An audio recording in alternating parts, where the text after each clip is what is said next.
6,000 రూపాయలు పెన్షన్ అడిగారు. చాలా కష్టాలు ఉన్నాయి, మీరు గుర్తుపెట్టుకోవాలి. ఈ ప్రభుత్వంలో మొత్తం అప్పులు అయిపోయినాయి. నాకే ఆశ్చర్యం వేస్తుంది, మీరు చేయగలుగుతామా లేదనేది అనుమానండి. అయినా కూడా మీ కష్టాలు దృష్టిలో పెట్టుకొని ఈ 6,000 రూపాయలు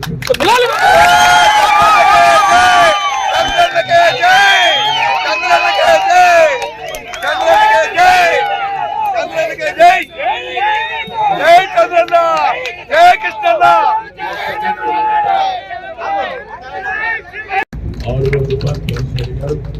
చాలా కష్టాలు ఉన్నాయి, మీరు గుర్తుపెట్టుకోవాలి. ఈ ప్రభుత్వంలో మొత్తం అప్పులు అయిపోయినాయి. నాకే ఆశ్చర్యం వేస్తుంది, మీరు చేయగలుగుతామా లేదనేది అనుమానండి. అయినా కూడా మీ కష్టాలు దృష్టిలో పెట్టుకొని ఈ 6,000 రూపాయలు